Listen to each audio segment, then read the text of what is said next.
write stories that are always written from the perspective of a middle-aged white dude from the South, then which is, you know, then I'm not, I don't know, I can do better than that. I can do better than that. I have a story that just came out. I didn't mention this earlier because I believe the question was about mythology. I didn't consider this to be based in mythology, but I have a story out in a new anthology called Tomorrow's Cthulhu.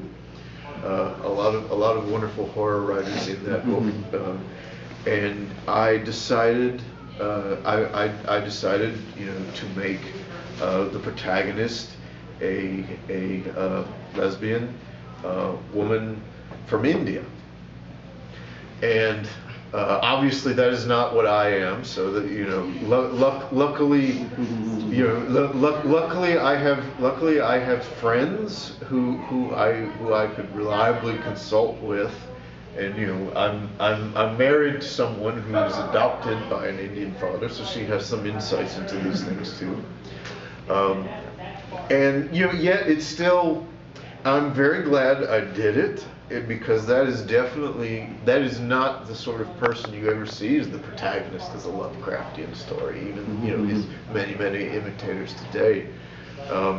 But, you know, there certainly felt like there was some risk involved, because obviously I want the people who are actually from the culture that I'm writing about to be able to enjoy the story. So hopefully I've done that. You actually kind of gave a middle finger to Lovecraft there. Yeah. That was very deliberate. That was very deliberate. Give that middle tentacle. Which tentacle? Just remember, the middle one's the longest, and it's also considered the sweetest. Nice. Anita? Well, yeah, I'm in complete agreement with everyone along this line. I believe that there's a very fine line between cultural appreciation, which is what everyone here is talking about, and cultural appropriation, which is where you do something and you say, I am the expert on this. I read the Wikipedia entry and I'm right. You know, and I know people who do it, and I've said, you know, that's how that really works. And I've been told, yes, but this is what I prefer, so that's what I'm going to showcase. It's like, okay, I can't argue with your logic. You know, for me, having actually lived the experience of cultural appropriation and appreciation, I was exposed continuously to the Indian culture, but my parents chose not to raise me in it because, according to them, you're too white. You will never fit in to these cultures for that reason. And it's like, well, it just sucks. You know? I mean, I love the clothes, I love the food, I love the stories, I love all kinds of wonderful aspects. Sure, there's some bad aspects. You know, I know firsthand what it is like to be chattel. That is how I was raised. And most people talk about the oppression of women, and they talk about it as something in the past. And it's like bull hockey. It's happening right here, right now, today. So I am very much a proponent of female rights.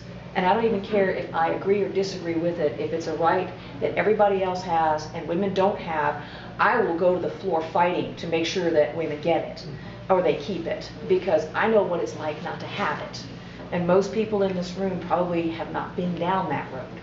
So, you know, that's a part of my culture that I admit is there. It's ugly, but it's there. And I'm not afraid to show it. And so when I appreciate that culture, you know.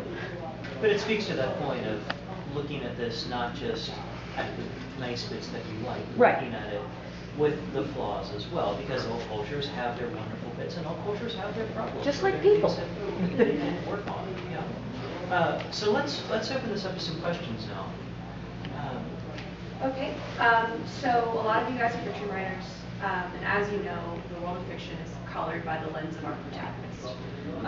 And those lenses are usually biased in one way or the other.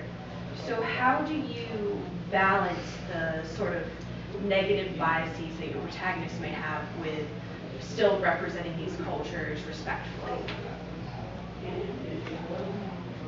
Let's just start there. That is an excellent question. Well, I think I can speak to that generally. Is so long as so long as your craft makes it clear that the biases are part of the character and not the unconsciously expressed attitudes of the author, then you should be okay. You know, There's an inherent risk in writing this kind of thing. Right. Now, I've seen other things happen, I guess, like what Tiffany has described, where, say, if you choose to, if your protagonist is a bigoted character, is a bigoted character, you can, you can run into criticisms where a reader assumes that the character's attitudes are those of the author, but I think that's just, I think, art is full of risks in all sorts of ways, and I think that's just a risk you take when you do that. But if it is what the story that you need to tell requires, then you do it.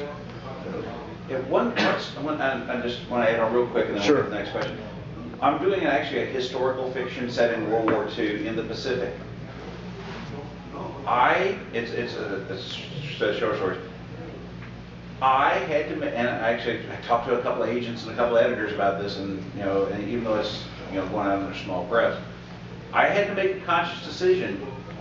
Would I use the language that GIs would use about the Japanese soldiers that are going on the fence? Yeah. And to be honest, I had to.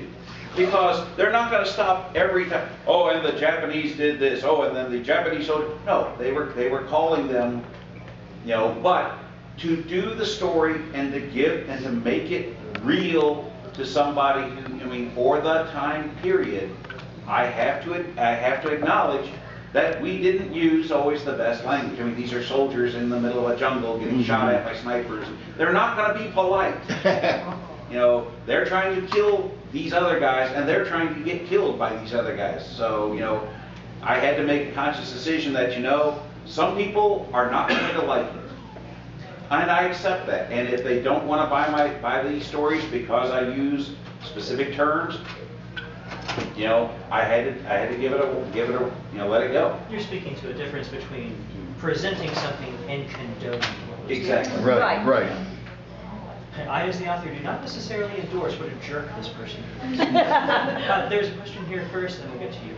We're talking about basically the themes of the people's culture, history, that sort of stuff, borrowing it for your creations. It seems to me that a lot of what you're talking about are not so much themes of a particular culture or race, but basic universal human themes, that it really doesn't matter what race you are, what color, what culture you're in, because humans are basically the same. Your physiology and the geography basically dictate. So when you're talking about these different things, they're really not so different, because just about in every culture that you can think of, see, you can come up with, well, this is the theme of this culture.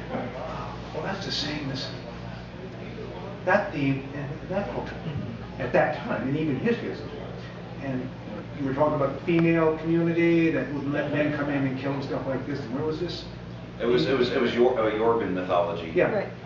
Amazons. The Amazons in ancient Greek. Well, they even have that with some of the Aboriginal There's stories. even a president in Polynesian. Theme of that in Polynesian legends. But so it isn't that different. You're just taking what are basically the same themes from a whole bunch of different peoples and combining them in your creations here. Maybe using, as you said, different language or stuff like this. I think what happens with authors and creators is when you probably